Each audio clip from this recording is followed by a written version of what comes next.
everybody. Welcome to Film.Music.Media. My name is Kai Savas, and I'm here sitting with a very talented EmmoLei Sankofa. She's a composer, producer, musician, performer, artist, all encompassing. EmmoLei, thank you so much for talking today. No, thank you so much for having me. I'm so excited to be chatting with you, and I always enjoy these conversations just to give people more of a background on my story and how I work and how I see the world and how I create. Exactly it. Yeah. So to start off the conversation, I like asking composers this question. You can take it however you perceive it. Simple question maybe has a bigger answer, but as a person, as an artist, as a human being, what does music mean to you? So I want to answer this question by just saying, like, music is a key, right? It's a key that unlocks so many doors.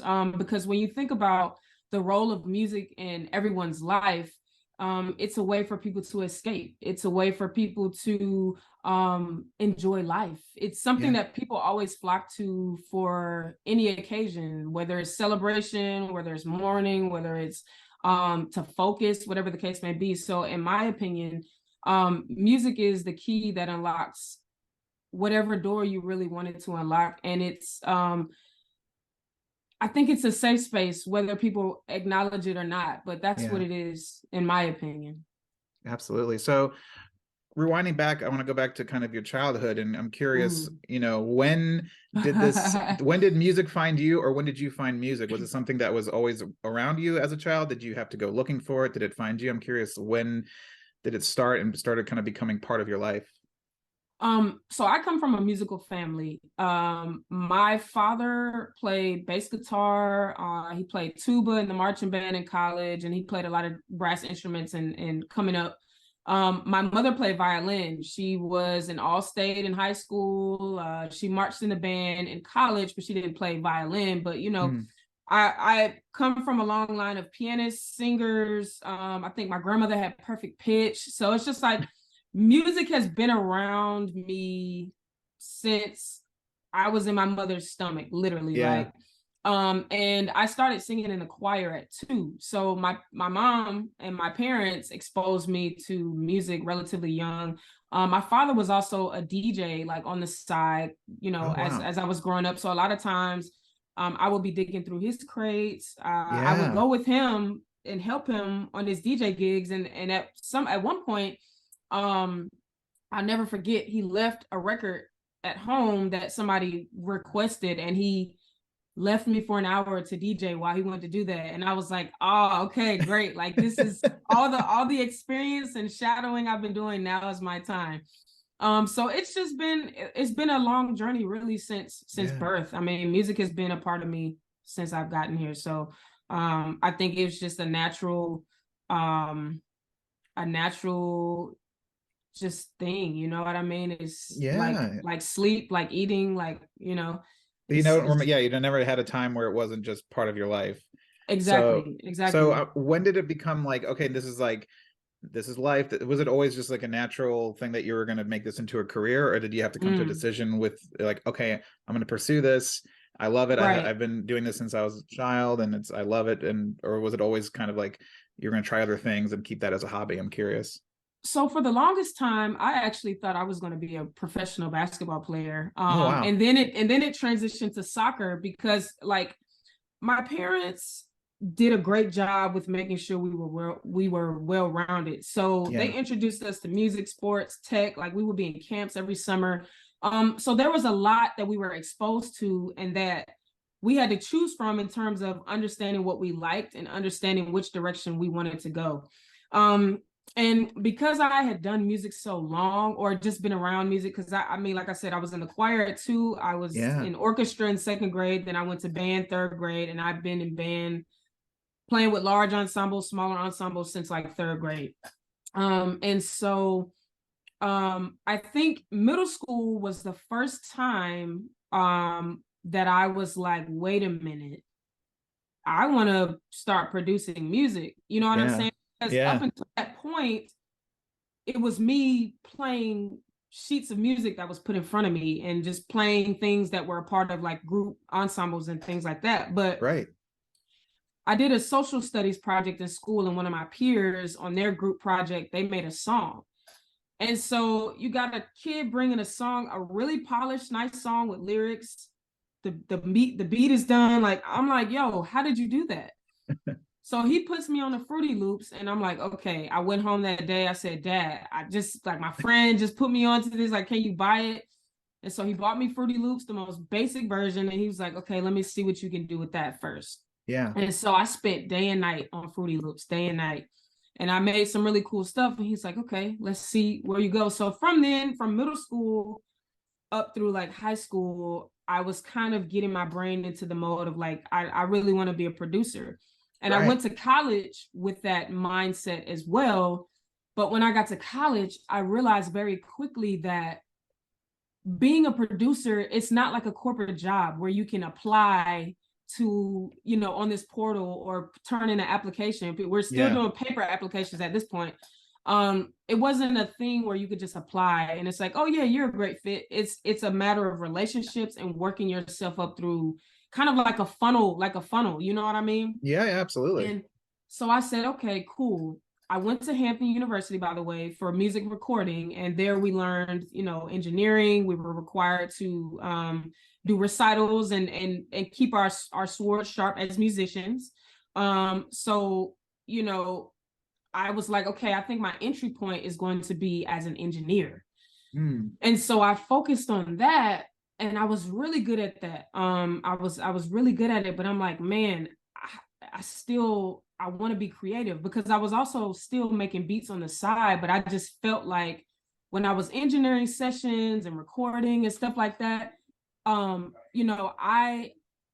felt like I just wasn't able to put my best creative self in the mix. You know what I'm saying? And so I feel like, I think it was like my senior year. No, it was my senior year of school. One of my professors heard a piece that I made for class, and he said, I think you should see what's up with film scoring, because your work is very cinematic. And I think you should investigate like what this career path looks like. So he put me on to SCAD, Savannah College of Art and Design. And from there, I got in and I went there for grad school. And after that, it was just kind of like, I knew immediately what I wanted to do. Yeah.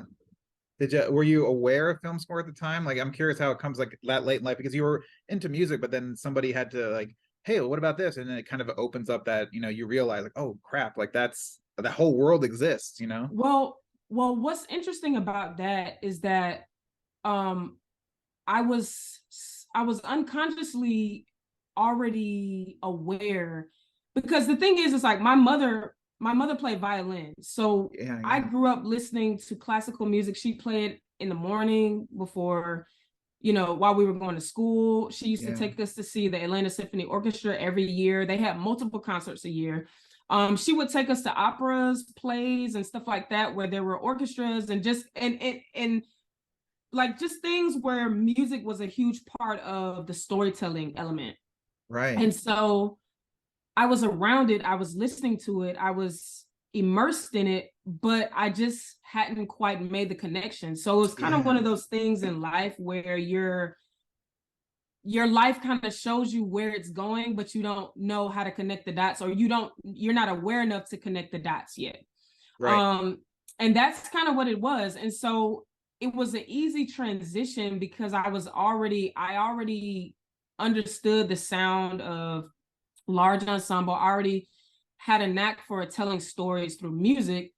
And so it was kind of like, okay, let's refine and let's dig into what this actually looks like. And let's explore a few of the technicalities and just some of the elements that actually make you good at what this is, film scoring, or just even sound design, because I was very interested in that too. And that sometimes in my work, there's a fine line between sound design and score too.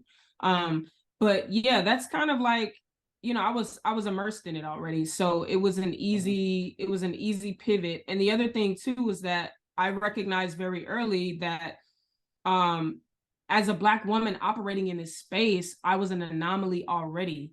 Right. And when you think about when you think about even just the nature of like women and just in general, like people in the music industry that just, we're not even talking about film. Yeah. It's oversaturated already. And it's like, okay, well, why do we want you, or why do we need you to be a producer? We have so many people to choose from. It's like, it's harder for people to listen to what you have to offer. And so when I realized that, I'm like, okay, there are not a lot of people that look like me in this space. And so if I show up, it's already a conversation, and there's already a way for me to be like, okay, I have your attention without speaking first. So now let me show you what I can do, and we can go from there. You know what I mean? So that was kind of like my thinking behind it too. It was very strategic as well, because it's like, it was just a way for me to be my best self, my most creative self, and also do things at the speed at which I felt. Because even like as a producer, sometimes you have to wait on an artist to, you know, get your stuff heard. And I actually at some point started making albums where I was like producing things from beginning to end as like concepts. And then people were like, well, maybe you should be the artist. And I'm like, okay. And I did that for a while. I still do it. But it was like film scoring was the space, that sweet spot for me. Right. Yeah. Where I'm like, okay, this is it right here. Yeah. So when you decided to pivot there, and what were kind of the first steps to get your feet in the door? Did you have to did you start working as an assistant? Did you start collaborating? I mean, I know you did some shorts and kind of built up. And I'm just curious, how do you, especially you're like, okay, I'm an anomaly in this space. How does that anomaly break in and then become, I guess, part of the space? That's a great question, because my path is very unconventional.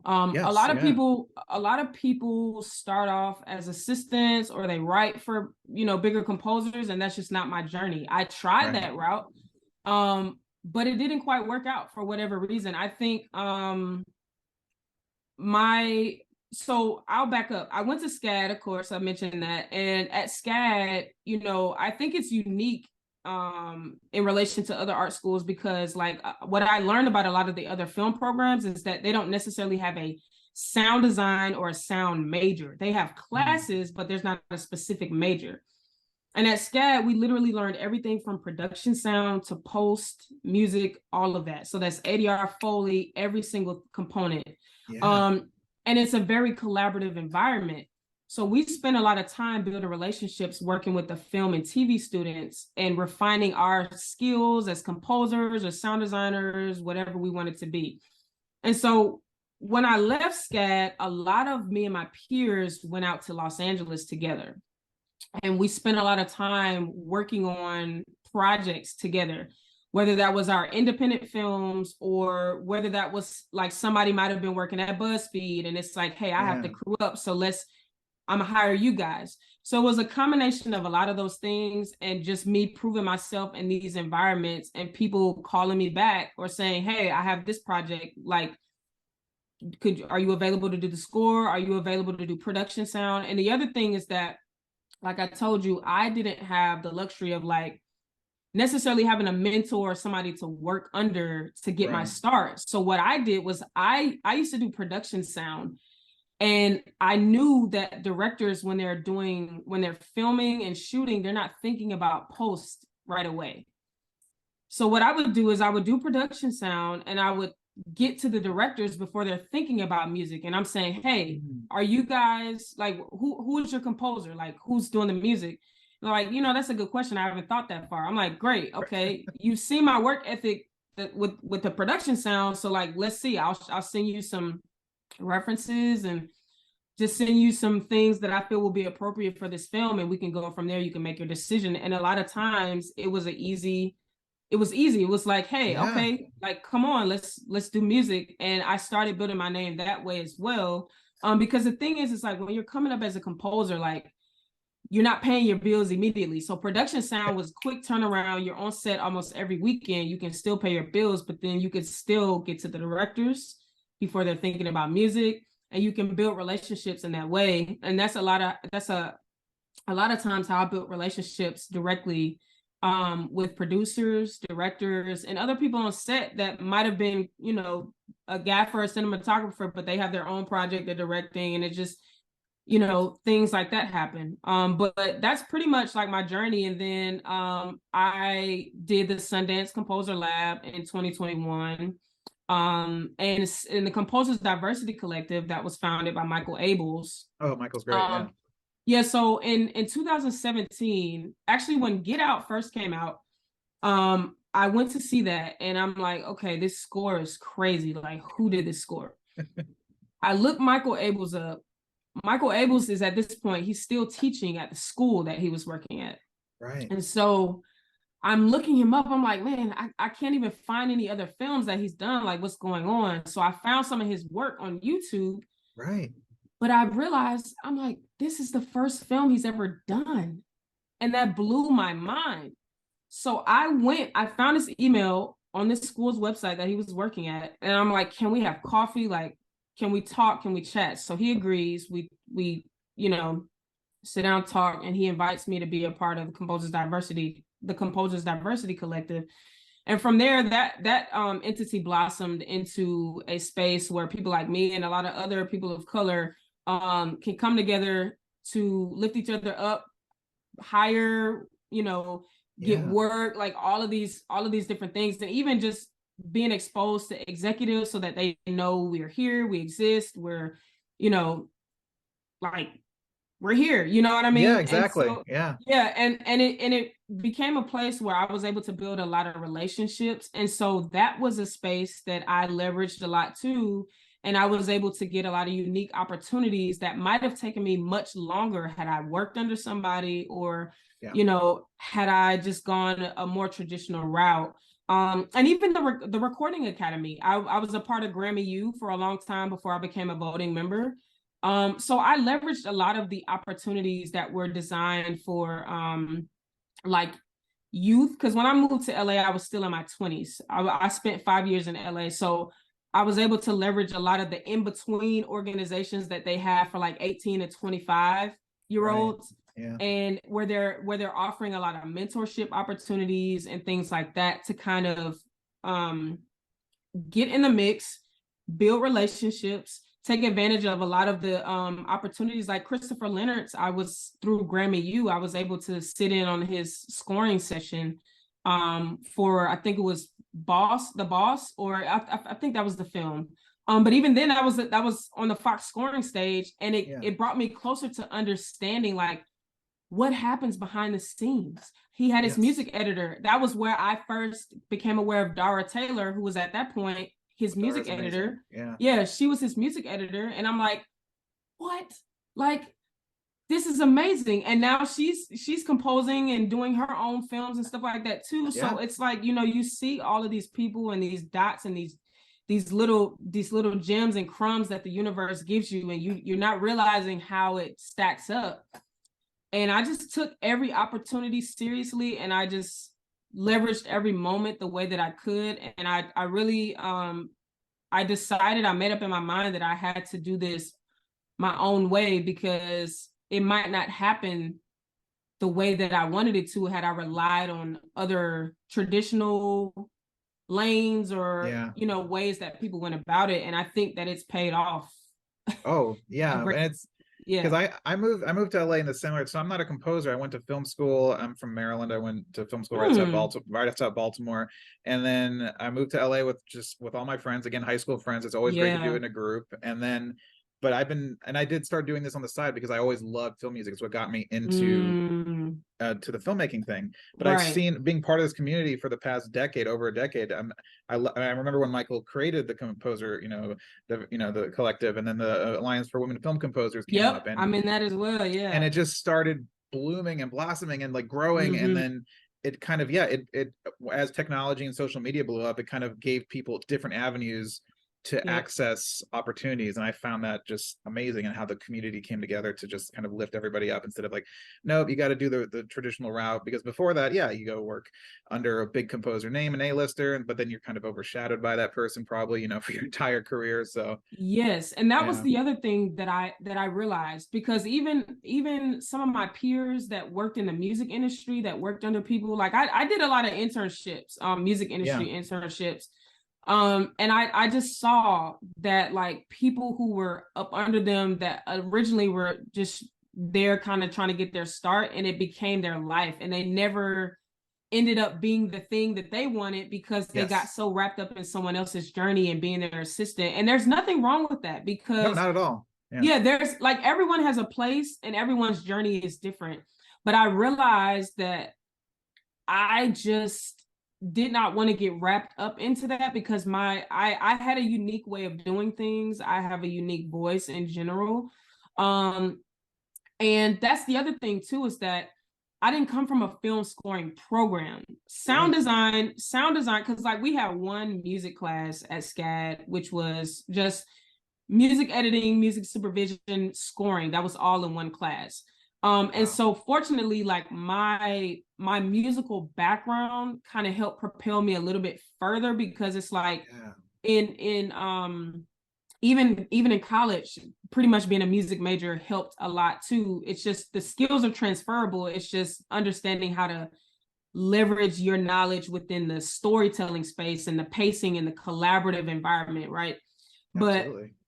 with film composition, like or like film scoring programs, I didn't come from like USC or UCLA, and that's a whole nother beast as well. And I just kind of saw like that path just wasn't for me, because I Yeah. couldn't I just didn't feel that it would work out the way that I wanted. And I just saw a lot of people kind of get stifled or just caught up, because it's good money sometimes, and Mhm. some people get burnt out too, and I'm just like, I'm gonna take a risk and see what happens. But I think it's just like I just have a lot of conviction too, and when I know that I want to do something, I just set out and get it done. And Yeah. I also want to thank like Catherine Bostic. Oh, Catherine's amazing. Um, Yeah, I know yeah, Catherine. Yeah. she's been instrumental in just like kind of mentoring me from afar, kind of putting me on game. JB, um, he's great too. Like he's given me a lot of opportunities. Some stuff where he's been too busy to like take on a project, he'll be like, "Hey, I want to recommend this composer, EmmoLei. Like she's great." And we go from there. So it's a lot of Yeah. stuff like that too that happens where you know sometimes you get your shot because that person that you've been like connecting with is too busy now, and they're getting stuff faster than they can handle, and it's like, Yeah. all right, here's your time to show and prove. And it grows from there. It's like a ripple effect. And I'm excited to be doing that now too, because a lot of people that have kind of watched my journey and seen, kind of the entire path, they're like, oh man, what, like, how do I get into this? Or just, I didn't think it was possible. And I've been trying to get people in the mix, whether that's as musicians. I hire a lot of my peers as musicians. Sometimes I might even hire them to write a few cues just so they can get their feet wet to see like what it's like, and to figure Yeah. out if this is like something you want to do. Because I also tell my peers, like, this is not a space that you just hop into because it's you're not things are not working out as a producer or whatever. Because what I've learned too is not every producer, that mindset translates to the film world. It's a different Right. workflow. Yeah. It's very fast, it's on demand, a lot of revisions, it's a lot, you know what I'm saying? Yeah. It's very demanding, and it's like you have to have the thick skin You have to have thick for skin and this. patience. Absolutely. And I tell my friends this. I'm like, I'll let you come on for, write a cue or two, see. And some people are like, dang, I don't know how you do this. Like one time I wrote like 80 minutes of music in like a week. You know what I'm saying? Wow. Yeah. And it's like, I don't know. It just happens. It works. You know what I'm saying? Because I just Yeah. love it. I love to get in the dirt and just I go. You know know. what I mean? People like, yeah, people like you and everyone in this business, like we love it. And that's the thing. People, you'll be working and grinding, and you'll see all your friends who went to business school, buying their houses and cars, and you're still in a one-bedroom apartment in Studio City somewhere. But No, you know what? I feel that. yeah, you keep grinding though, and it will come. It just comes like, you work hard in the dedication and your conviction, which I agree that you have. And I mean, the way that you've kind of paved your own path, I find so admirable and so inspirational. Absolutely. No, I appreciate that. I appreciate that. Yeah, I try to I try to at this point as my career, because my career is kind of just starting still, but it's also Yeah. blossomed so much in a way so fast Right. that it's like, okay, cool. I now have a little bit of space to give people opportunities in the way that people gave me opportunities, because I understand the importance of just being the dot connector. That sometimes that's all people need. They don't need you Yeah. to hold their hand through the entire way. It's just like, hey, I just need one opportunity and I'm good from there. And I'm okay Yeah. with that. So it's been fun getting on the other side of the table now. And yeah. Absolutely. Well, I want to shift more, and Okay. we've talked about you kind of the actual logistics of your career, Yeah. and let's talk about just you as a writer, as an artist. Mm-hmm. So I'm curious about your process a bit before we jump into some projects and work in the specifics. I'm always love to know where the first note comes from, and I know that it's going to be completely different based on your project or what you're doing, whether you're writing to, but let's focus maybe just on writing to picture. Um, where do you love to go to for that first step when you're on a project, and if you're maybe lucky enough to be early on and get to speak with the director and read the script? But I'm curious, do you like to start noodling ideas that early? Do you like to wait for the first cut? Do you like to have conversations before you come with ideas? I'm curious where you like to gravitate towards to kind of get that first idea out of your head. Yeah, so I really like being in the mix as early as possible, because that just, like, reading scripts just gives me an idea of the tone. It just allows my brain to start immersing itself in the world of the characters and the world of the entire film or show in general.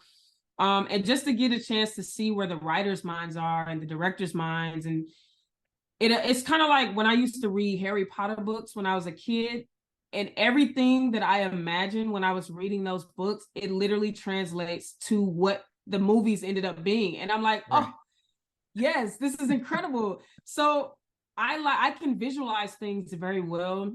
And a lot of times what ends up being on picture is what my brain thought of while I was reading. So Right. it's very helpful to see that. It's very helpful to talk to directors to get a feel for like what they're listening to while they're editing or writing, you know what I'm saying, to see what is influencing the mood of what they're building out visually. And so when I get to that phase, I'm identifying characters that are important to the story. I'm identifying certain locations or certain words that keep coming up in the script over and over that I'm seeing. And what I do is, I think we talked about this before, but I use Morse code to develop the themes and motifs and in my work. And so what I do is I start jotting these words down and I'll build them out with Morse code.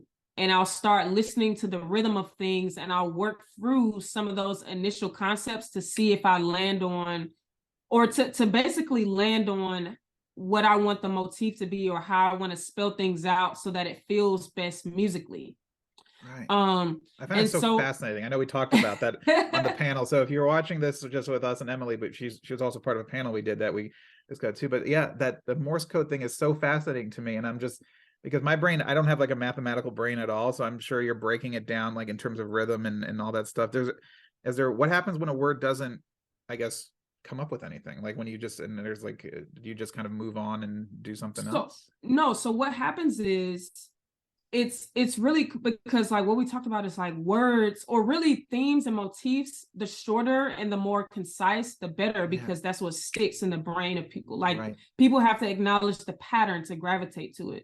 So sometimes I'll spell out words and I'm like, that's too long, so I might need to make it an acronym, or I might need to just use the first letter of the word, because the Morse code spelling of that one letter might be long enough to like establish the rhythm, right? And then once I established the rhythm, it's kind of like how John Cage used to work with his graphic scores, or when he would just write out certain pieces and he would give the musicians an opportunity to establish the note value or the pitches that we're assigning to what they see on the paper. So sometimes it's that, but it's also me deciding, like, because you can I could do multiple films where like I'm using the same acronym, but you would never realize it because there's different note values attached to the dots or the dashes. It's different pitches, or you know what I'm saying? The chords, the harmonies for that is different. You know what I'm saying? So it's like, wow, it's an infinite amount of possibilities. It's just like we have 26 letters in the alphabet, but how many words do we have? You know what I mean? So it functions like that, you know? And even with when it comes to musicians, every time I work with musicians that you know, get a chance to see this process and how I build these motifs out, they're like, ah, this is so cool. And they're always excited because they don't always get the flexibility to contribute creatively. Because what I see when it comes to musicians, I see it as a conversation, right? So I create a map, and sometimes the musician is the answer to the question, which is like the map is the question, the musician is the answer. And then when they come back, I'm adding on top of that. So we're having a conversation as we're molding the music. You know what I mean? Yeah. Versus just putting a sheet of music in front of them, which I absolutely do. But sometimes you miss the opportunity to get something really unique because you've already limited them to what they should be reading. And sometimes what you map out on paper, it doesn't necessarily fit their expression, the way they express on their instrument. So you're limiting yourself in a lot of ways. And I've found that I get the best out of musicians when I invite them into the conversation versus spitting out absolutes at them, and they don't get a chance to express themselves in a way that we get the best possible results. And a lot of times the mistakes end up being the best part of it, because you get really cool results. And it's like, dang, I didn't even think of it that way. And we just wouldn't have known this possibility had I just slapped a sheet of paper in front of you and said, hey, read this. You know what I mean? Right. So it just creates an opportunity for the conversation, to build trust with musicians, because a lot of times, especially musicians that work as session musicians, they don't always get the flexibility to put themselves in the work. And I get why composers also have reservations about that, because sometimes it's like about, I want the credit, or just for whatever reason, that might just be your style and you want what you want. Yeah. But I just feel that we're already working in an environment where we're just being told, like, this is what it is, this is what you need to do, where let's just play. I feel like let's experiment, let's play. Like, we don't have to make this so rigid. It's our career, sure, but let's have fun with it. And I feel like that's the way that you get the best results from people, is by giving them space to put themselves in the work, and when it's released, they're excited. You know, there's no bad blood attached to it. It's like, they feel ownership of it too. It's like, it's a shared ownership of everything. Like, right. And it's like, you know, a lot of the biggest composers have writers, they have orchestrators, they have people behind the scenes. Not everybody reveals the team that they have. They don't always prop their team up, but you know, I try to do that. And you know, Basquiat, I'll connect it to Basquiat, because a lot of times when Basquiat was coming up, people would make fun of his elementary painting style, right? The thing that people don't realize is that he could paint. He chose to do the style that he wanted, the style that we see that he's famous for. He chose that.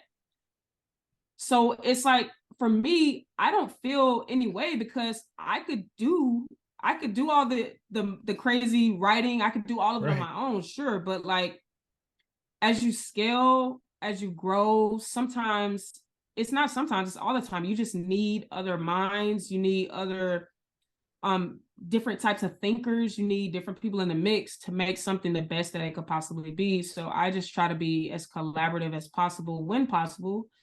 And I try to let people know, like, no, this is who who helped me with this. This is who played on this. Like, you know, so Absolutely. Well, I want to jump into some, like, we can talk some projects. I want to, like, more specifics. So I want to start with Step Up High Water, which is fantastic. And I'm curious, you know, so you shared, you know, co-composing credit. I know Jeff Peters and Jared Gustat, I think, started the series, and then I think Steph, did she come in? Did you co-compose with Steph, or was it a Yeah. So I only worked on season 3 with Stephanie. So Stephanie and I co-composed on okay. Season 3 is Step Up. And then I think on season 2, Steph worked with I think she co-composed with one of the other composers. I can't remember his name off the top of my head. And then the first season, Steph didn't do the first season. But yeah, it was Steph and I on season 3. So talk so you come into a show that's already kind of in its, it's got its growing pains out of the way. It's probably found some sort of rhythm and groove, and Steph is amazing. I love Steph. She's fantastic. Yes, so same. Talk to me about your collaborative relationship and what you guys did, especially with a show that really features, diegetic music and is kind of built around, rhythm and stuff like that. So I'm curious about the approach. Yeah. So the way that I got that project was very interesting because so Miles Cowan at Lionsgate called me randomly one day and was like, hey, I got this real big opportunity for you. Like, this is a big show. You'll be co-composing with another composer, and I just want to know, like, you think you can handle it? Because at this point, this is my first TV show. Right. Yeah. So I'm like, yeah, sure. Because I think what happened was Step Up was originally on YouTube Red, and then it went to I think it was both seasons were on YouTube Red. And then Stars acquired it. So they were going in a different direction with the music a little bit and just the show in general. Right. And so to kind of shake things up, they wanted to get some different composers and different creative folks in the mix. And that's how like my name came up. And so Miles reached out to me, and then literally Steph, I guess they told Steph about me, and she reached out too and just kind of like was listening to my stuff. And so they sent me a scene to demo, right? And so I sent it off, and I'm like waiting for the showrunners to listen to it, and like Steph listened and everybody. And so they're like, okay, yeah, like let's have her. Literally a week later, I'm in the mix, like full throttle, we're going. So it was, and this was also during the pandemic still. So everything was remote. So Steph and I, though we worked remotely, we had a really great collaborative energy. And to be honest, I think I got spoiled a little bit because I've heard just in general, just like, people when they have like a co-composer situation, sometimes egos can get in the way and all of that, but none of that got in the way. It was very fluid, very natural. I learned a lot from Steph with organization, with workflow, just like understanding why she chose certain instruments for her cues, because even thinking about why how certain things translate on TV, in the mix when you're on different devices, since it's streaming, all of that. Yeah, and so everything gets boiled down. Sometimes you're just listening on these things and right. And so I learned so much. And even just the TV workflow where you have the music editors and you have all these people that are in the mix to help you do your best work and alleviate all of the administrative stuff that you might not get on indie projects, where it's like Leia Dennis, like the music editor. I was like, I get a music editor? Like, I'm on the spotting sessions and I'm just focused on listening to the showrunner and listening to the EPs and listening to them give feedback, and I can focus and not worry about taking notes. After the spotting sessions, I'm getting a full spreadsheet of like notes and things that I'm like, okay, I remember we talked about this, and it allowed me to be my best creative self. So most of what we did, Steph and I, because there were things that I was great at and there were things that Steph was great at. So we really we split things equally. And there were a lot of cues that we composed together too. So it was a beautiful blend of like just our unique voices and just our workflow in general. It just matched perfectly. That's awesome. And I think that it was fun. And even like the cue that I demoed, I ended up fleshing out, which became the end title theme for every episode. Oh, so that's awesome. So yeah, but that was fun. And even like Steph would sometimes hear like some of my cues and she would be like, "Ooh, that's a great theme that we can use later. So like keep that so you can develop that later."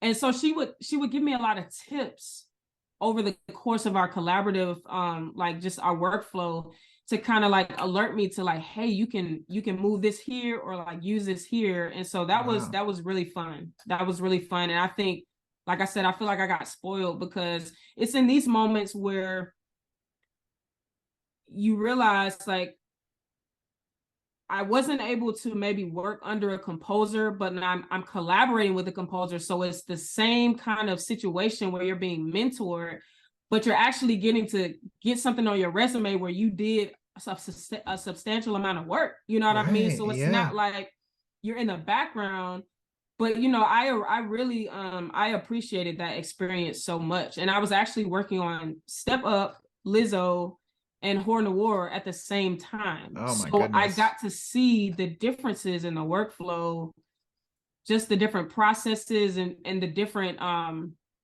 like even with Lizzo, that was a way different process than Step Up because it's not narrative, it's like a docu-series kind of reality competition. Yeah, let's jump over. I mean, Lizzo's Watch Out for the Big Girls. Like talk about the reality docu-series. How is that different than more of a linear narrative like that?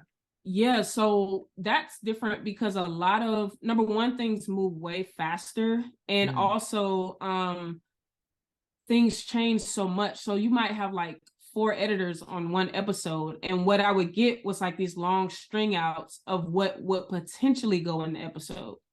So for this show, I ended up creating a lot of themes and motifs and certain like pretty much it was like a suite style situation where I would create suites of music, and I'd have to identify like based on the string out, I could see like this is when Lizzo's doing the deliberation and letting the girls know like, hey, this is who's progressing to the next round or whatever the case may be. So it's like, or she would give out the awards. So we would have specific cues that would be played every time she would give an award.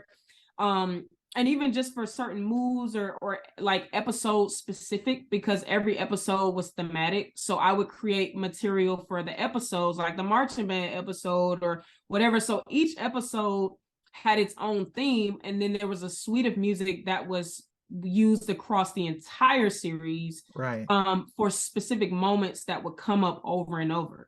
And so that was unique because originally, like I was like, okay, like, you know, I definitely scored a picture for this, but that workflow just didn't work. You know what I mean? Because everything moved so fast, the edits changed. Like I might see one edit before like one week, and then the next week it's completely different. You know what I'm saying? Because they have tons of footage that they have to create a narrative out of, which is insane. Yeah. Exactly.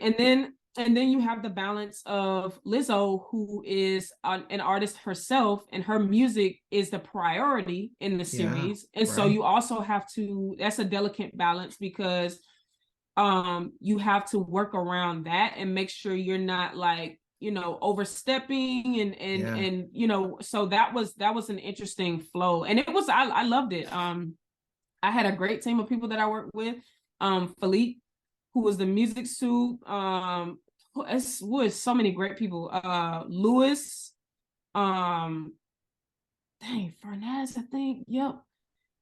I think Glenda. Yeah, it was a lot of people that worked on that were just helpful. It's so it's so because I don't even know if that's the norm, because reality TV, I feel like they usually just have library music that just to just throw in. You know, my wife we watch RuPaul together, and we have the same, you know, those music beats that come for during moments during the show. But the fact that you did create the kind of that overarching kind of theme or suite, and then you did picture composing, which is crazy. That's awesome.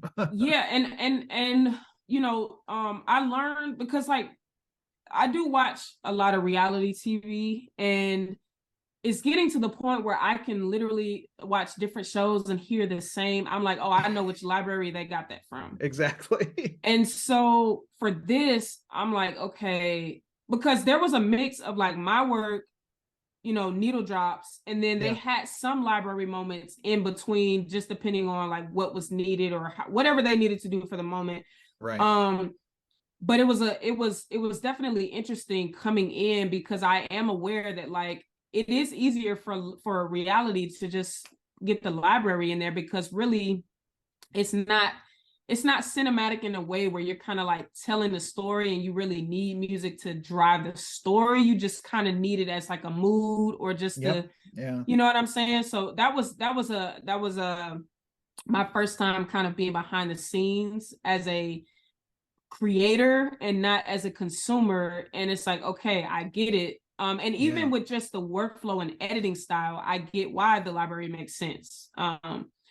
Because it just shifts so fast, and it's like it's not always a great environment for a composer to work in, Oh because yeah, it would have been a the nightmare. of the way, So many, yeah. yeah. So all those edits and changes. I mean, all that footage. I can't imagine. They probably just need to Yeah, throw something in and get it out. You know? yeah, and the volume of music, because it's almost like wall-to-wall Yeah, it's music in wallpaper. It's just like, reality. Yeah, yeah, yeah. So it's like, okay, I get why the library makes sense for these types of projects, because it's like the music is really a supporting character more so than it is like, narrative projects. The music is more of a it drives things way more than you kind of realize in reality. But yeah. absolutely. Well, I want to before we wrap up, I want to talk about Three Ways, which is Yep. a fantastic film that you executive produced and scored on Hulu, playing on Hulu right now. But first, yeah, talk to us. How did you become a producer on this movie, and what made you want to produce this film, I guess? So the unique thing about that is that came like way later, because essentially the way that happened is that this was an indie before it even got picked up by Anscape, which distributed through Hulu. Yeah. Jamal, the director, Jamal Dado, he's the director. He came to me and he's like, "Hey, this is how much I have. Like, it's an indie project." At that point, we had no idea if it was going to get picked up or anything. We're just like, "I have a great," he Yeah. said, "I have a great film. I want it to be like, what did he say? Jackie Brown." He was like, "It's Jackie Brown. It's like an A24 sex comedy." I'm like, "All right, send me the link. Let me see it." I looked at it. I'm like, "Yeah, I have to be a part of this."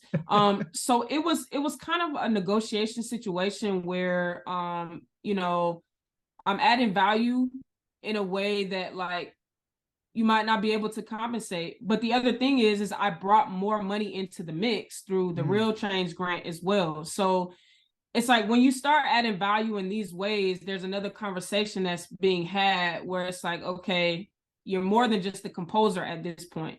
absolutely. And Yeah. even when it comes to the post-production situation with the sound design and all of that, I brought originally there was um some folks on, because there was the first run of the post-production that we did for the festival run, Hmm. which I think there was a young man named Mark Rivers who did the sound design and stuff. And then we later did another mix for distribution to Hulu and all of that, where I brought in Transported Audio, Eric and Austin and the great guys over there. So it was a lot of me just bringing value to the table and being more than the composer, and even like, sitting in the sessions with Eric and them, like helping them mold the sound and letting them know like, hey, kind of like being a sound supervisor as well. Yeah. Yeah.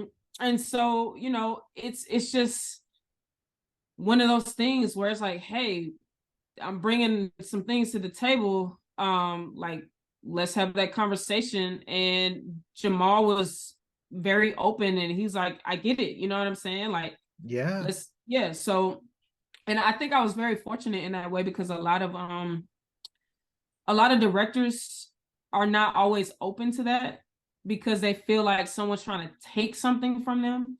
And it's like, no, it's just the right thing to do when you're not always in the position to like honor what it might take or cost to have someone in the mix. So it's like, let's be flexible. Like, we don't know what's going to happen with it. I love the project. you know if Yeah. if up front, it can't, it's not something that you can, or I'll just say, if in the beginning we don't have all the resources to kind of get everything together, and we can kind of figure out how everybody can leverage what they have to get this done, let's do it, and let's give people equity in the situation, and let's like make it flow like that. Kind of like how Zendaya did with her film that she did during the pandemic, where like the crew got points on the film and all of that stuff. But with me, like whenever I'm in a position like that, because there are a few other projects where I'm an executive producer on. I did a series, it's not out yet. But it's really like a situation where I'm either investing in it, like I'm putting money up, or I'm putting money into the mix through the value, where it's like you might not have the money to pay what it costs to have me on it, but it's like, okay, I'm cool with that. Like, let's figure it out. And it just depends. But I think that that's something that more people should do and get comfortable doing, especially when you're building something from the beginning. And this was my first time even like getting a film where I've done that to the point of an Anscape situation where they're acquiring licensing it, and it's like on Hulu or whatever, you know what I mean? And even still, I still like own the score too. So that's another thing that doesn't happen. That doesn't happen often. And that's, it's just a matter of like understanding what's at stake, what you're bringing to the table, and how you guys can come together to make something work and do the long play. It's the long play for me. I think it's important. I mean, you're advocating for yourself too, as well. Like, I mean, and also tying back to everything you told me at the beginning, how you were in school and you guys were all, doing sound and working off each other, and sound design is such a part of your process, and the fact that you're kind of manifesting this into your professional career, and especially and that's awesome. I mean, congratulations. That's oh, thank you. Yeah. I just it's like I just take it day by day. I really love the business side just as much as the creative too, which is why I think some things, and even like I just want to say shout out to my agent Arbel at Spectra, who was also really instrumental in helping make that happen too. But it's just I love both sides of the coin, and I've always had a thirst and a quest to understand that, because I realized when I look around, the people that really win are the people that understand both sides and understand how to balance the two. And you see people like Michael B. Jordan, who has his own company now and is directing and EPing, and it's like starting off as an actor where you're the talent, but you transition over onto the other side, but you can do both, and it's a delicate dance for sure.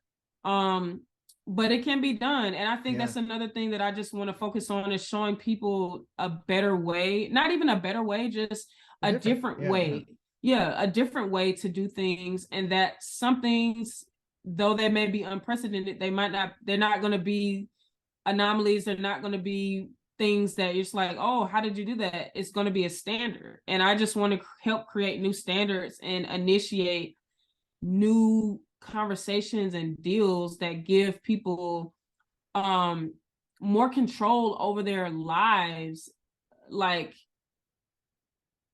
I don't even know the editor. I forget his name, but I just saw this video yesterday where there was an editor who won, a film editor who won an Oscar.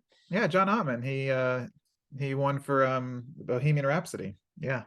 Yeah, and I think he said people like in this industry, we feel like, basically killing ourselves for the sake of the work is a badge of honor. And he said, I think that's BS. Yeah. And it's like, when it's all said and done, what do you have to show for what you put into this industry, what you put into this?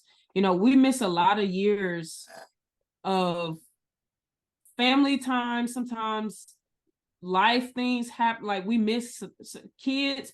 I have a daughter, so it's like we spend so much time working where it's like, okay, when it's all said and done, what do you have to show for the amount of time that you dedicated to this?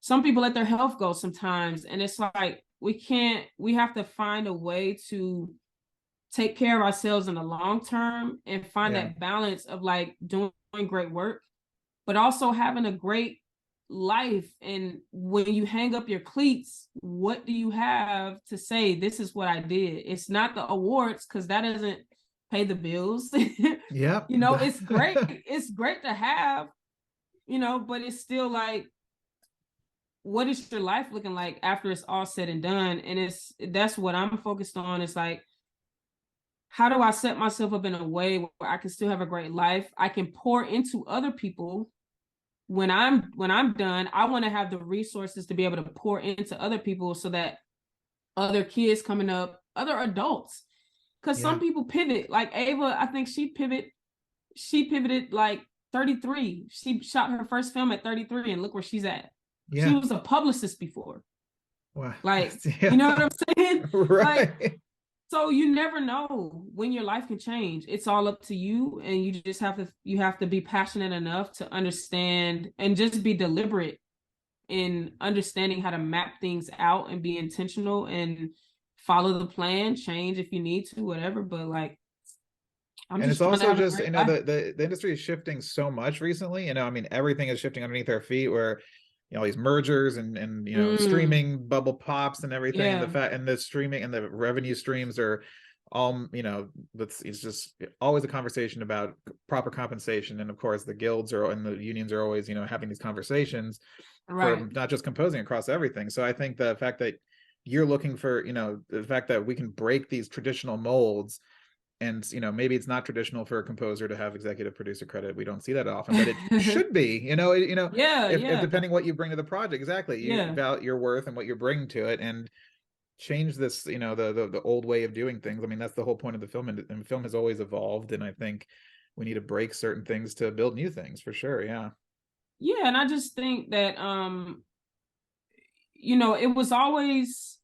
it was always amazing to me to see, like, when I would watch the credits at the end, I'm like, everybody gets credit for everything. Literally, the assistant is in the credits. The Yeah. assistant to the actors, the assistant to the payroll, like, so when I saw that, I'm like, okay, cool. Everybody gets acknowledgement. Now, let's find a way to value, let's take it a step further and just value people even more, because that's really what it's about. And Yeah. that's how you maintain, that's really the long-term thing. It's like, if people feel comfortable coming back to work with you or for you or however you have it arranged, that's how you continue to sustain, and that's how you keep getting your great ideas out. Because again, not everybody wants to be the top person, not everybody wants to be the director.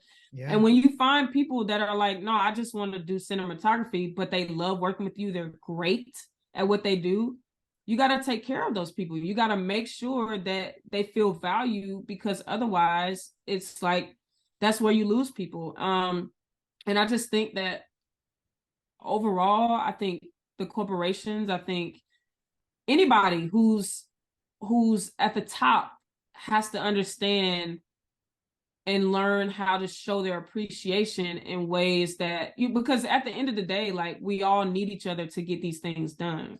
And the directors and everybody, they might put the money up, or they might have they might be the creative captains or shit, but it's still like, you still need all these individual people to make this realized. And so it's almost like your body. If you remove an element, okay, something is not going to work properly, because you need that, right? But Absolutely. that's really the way I think about it. I've always had, I mean, I've because I grew up loving film I was born in 87, so I grew up in the 90s, where Okay. like action auteurs kind of had their way with, you had the Michael Bays and all these things. So I grew up in Robert Rodriguez's and, Quentin Tarantino, or you have this vision, this creative vision behind it. But then I always had a problem with the fact that, it was like a Martin Scorsese picture or a Robert Rodriguez film, where it's like, why does the director is very important, but why do they get to have the ownership, of the film? It's like they couldn't have done that with. I'm all fine about having a creative auteur vision, and then an auteur behind the music, or having that your inner voice just kind of identify yourself. But Right. I've always had a problem with that part of it, where it's like the director owns the film, and I'm like, everyone should contribute and feel ownership of that film, Yeah. So, but Yeah. It's it's an interesting thing. And I've been recently, like, and when I say recently, like the past maybe 3 to 5 years, I've been digging deeper into Oscar Micheaux. Because he was the first black he was the first black man to create a feature film. He was basically Tyler Perry before Tyler Perry existed. he had his own production studio. He's made over like 40 plus films in his lifetime. He created the first, I think he was actually the person that created the first film that had sound, like dialogue and everything. That was in Wow. 1919. And he actually, I think he made a response to Birth of a Nation. But he was very instrumental from like the early 20th century. I think he died, I can't remember when he passed. But what's interesting about his work is like some of his films got lost. And even the historical relevance to the film industry in general, because he pioneered a lot of stuff that he doesn't get credit for. Yeah. It's like, wait a minute, where's Oscar Micheaux in this conversation? And, you know, this might be stirring the pot, but there's also a rumor that the actual Oscar is named after him. Because he was I didn't know that. Wow. That might be stirring the pot. I don't know Yeah. that for sure, but I don't doubt it, because he actually I think the Directors Guild, I can't remember when that was established, but there were a lot of guilds and stuff that he was in the mix for, like in the mix of, like, as a not necessarily, or like on the boards of these guilds and stuff like this. And like I said, he was fully functional. He would go on tours and tour his films all over the country to promote them. I mean, so I've been studying him a lot to just understand, like, especially during that time, for someone to do what he did on at the magnitude that he did it, producing, directing his own films, cranking out, owning your own studio, that was unheard of. Absolutely, at the time.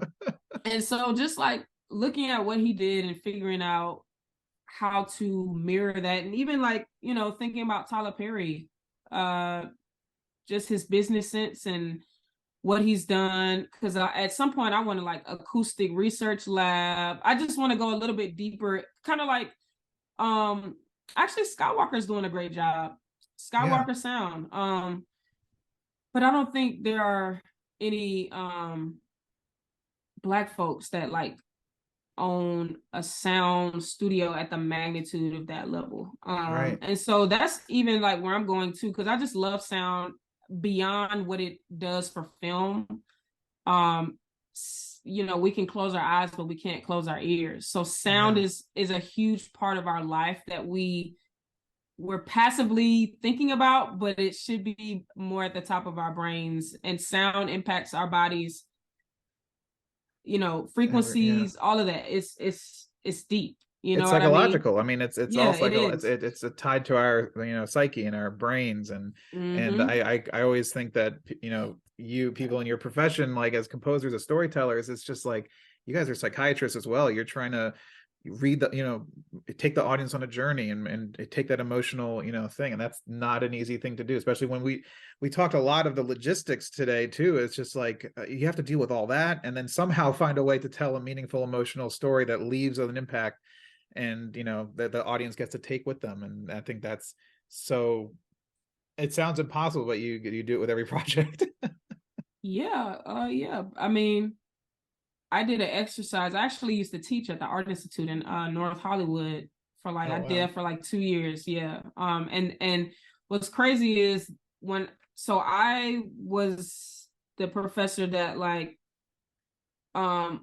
taught the scoring and composition class. I taught a bunch of other classes too, but I was the first one to teach that class at that campus.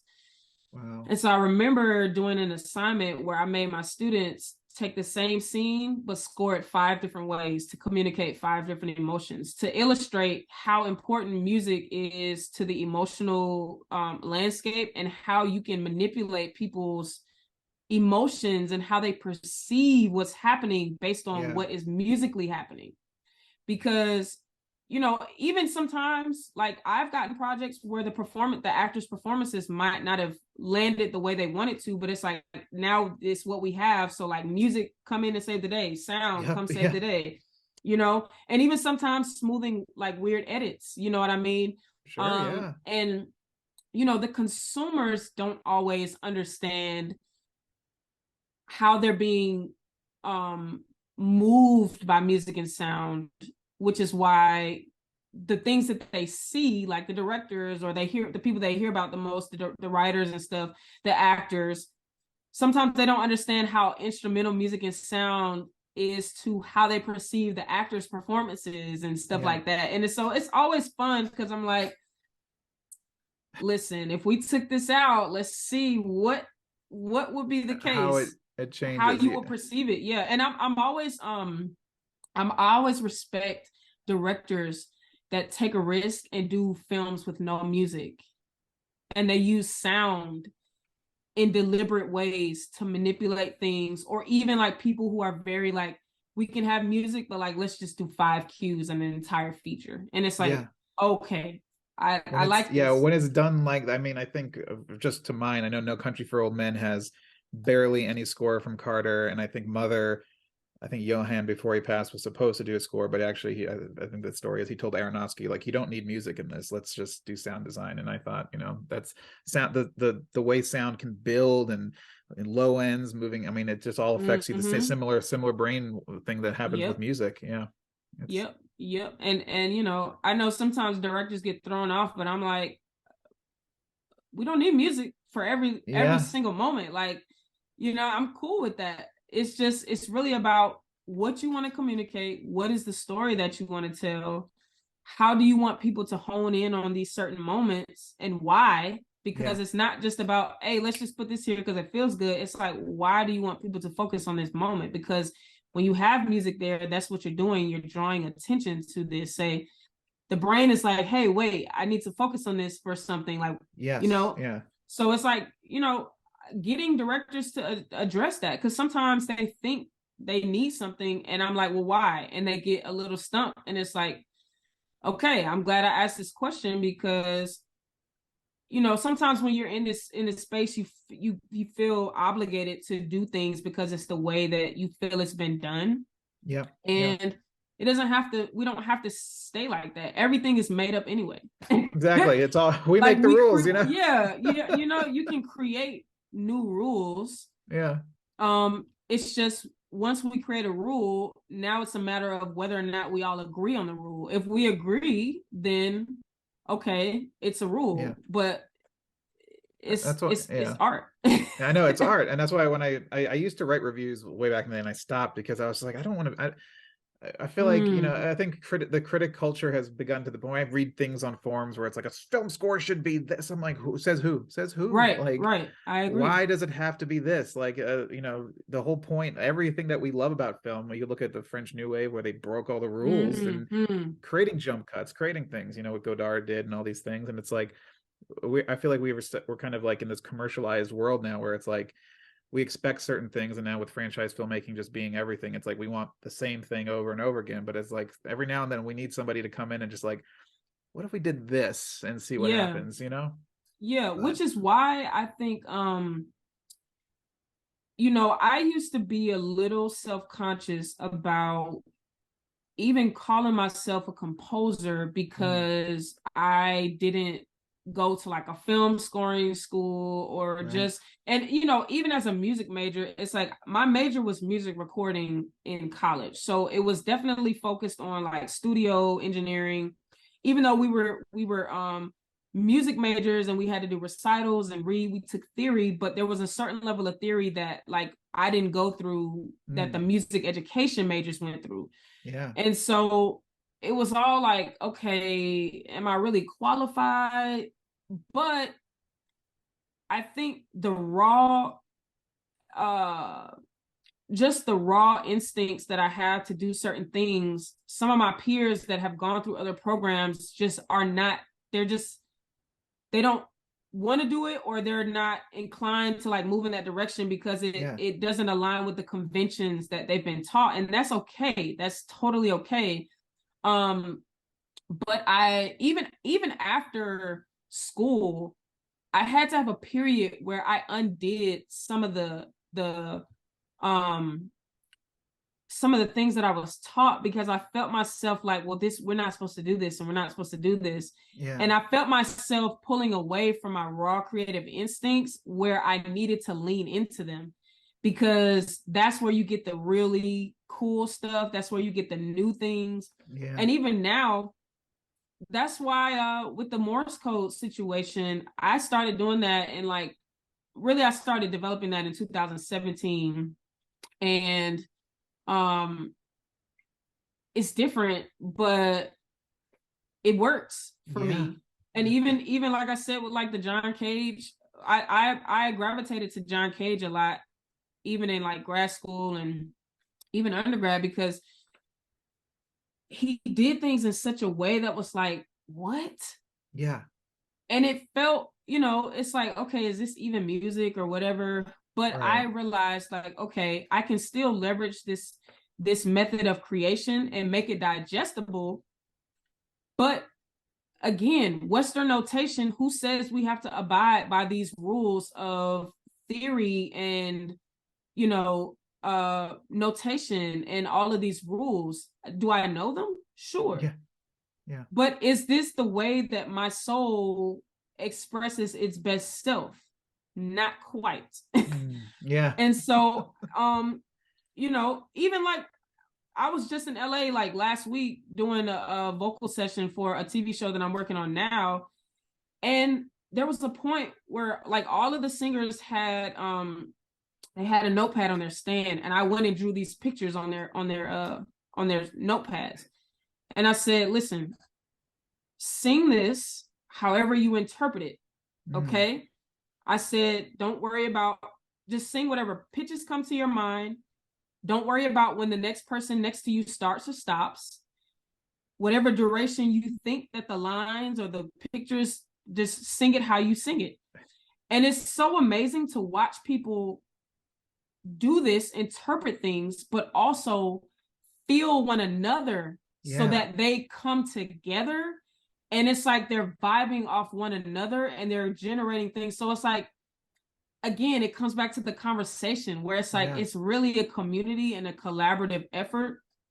And one person can ignite the idea and you give other people an opportunity to put themselves in the work. And it's like, you get better results that way. That's so beautiful because yeah, you're harnessing their humanity. You're harnessing their humanity rather than saying just do what you're told. Just, you know, you use your brain Yeah. power to do your, you know, what your technique is and get it done. Whether it's like, no, I Yeah. want you I want your brain to come up with something unique to you. Yeah. That's so Yeah. fascinating. Yeah. Um And you know, that's just how I like to work. well, but before we wrap up, I want to end on we've covered so much today, so it's been Mm-hmm. so fascinating. But you know, I did mention that the industry is changing, it's shifting. We're always in this constant state of shifting. And so I'm curious, what are some of the good things you're seeing going on right now? And what are some of the bad things that still Mm. need some improvements, and from your perspective? Um, some of the good things, I just think that we're moving into a space where I think overall people are understanding their value. Mm-hmm. Yeah. And we are in a unique space where a lot of tools are being created that give people who would otherwise need to rely on entities with more resources or, you know, larger bankrolls to help them get these ideas out, where it's like Yeah. now people have more freedom and more access to get their ideas out and get them out in a way that is comparable to what these studios and stuff are creating, or sometimes better. It's just really Yeah. about understanding and knowing your tools. But I think overall, I am appreciating everybody just kind of coming to their senses and realizing like, hey, I can do this. I can make these things. I can do these things, and even just seeing a lot of new voices getting the opportunity to share themselves on big platforms and Yeah. having great success and inviting others into the mix to kind of grow and ascend at the same way, you know what I mean? And I just really enjoy the unconventional voices that are emerging right now. um I also really like where TV is right now Yeah. in Yeah. terms of like the shows that are coming out. I'm like, man, this stuff is incredible. And I know we're also in a weird place with I know I keep hearing about the writer's strike and things like that. But you know, there's this thing that I always think about where it's like chaos is order seeking to emerge. Mm-hmm. So whenever things feel chaotic, I'm like, order is on the way. And Yeah. it's everything it flows in cycles. So I'm never thrown off by things that people get wrapped up in, like, you know, oh, we're about to lose this, we're about to lose this. I'm like, great, where are the opportunities in this? I'm looking for the opportunities in all of the mess because they're there. Yeah. Yeah. And it's just Wow. about the way you look at the world. And so if you get wrapped up in the fear mongering, even with AI, I was just talking to one of my peers like a couple of weeks ago about this new technology where they leverage AI to do the overdubs in different languages, but it matches the mouth. So they face track the actors and it does it in the same tone, like in the accent and in the tone of, like, you know, Japanese or Yeah. Mexican, you know what Wow. I'm saying? Yeah. And I was like, yo, this is crazy disruptive because it not only takes out the vocal actors, but sometimes it could actually disrupt, like, the engineers and the people that record these overdubs and stuff like that. And I Yeah. told my peers, I'm like, yo, y'all need to have this software so that you guys know how to use it, so that when the studios come to you guys and they're like, hey, do you have this software? You might not be recording the stuff the same way anymore, but now you can use and integrate the software. But I'm just like, man, all right, Yeah. like, here it is, it's here. What are you going to do? And I mean, I've even been learning a lot about the AI stuff on the visual front too, with like just understanding um the visual art and how you can leverage it for storyboarding, where you might be drawing stuff out Yeah. and now you can use text prompts that you create to generate your imagination. So it's like, put your script into Midjourney and see what image pops up, and it might inspire something that you didn't even think you would need for a character or you imagine for a character. So Right. I love where we're at. And like I said, I see the opportunity in everything I do. The only thing that I feel we should just get better at is just making sure we're investing in the people that are adding value across the board. I understand budgets.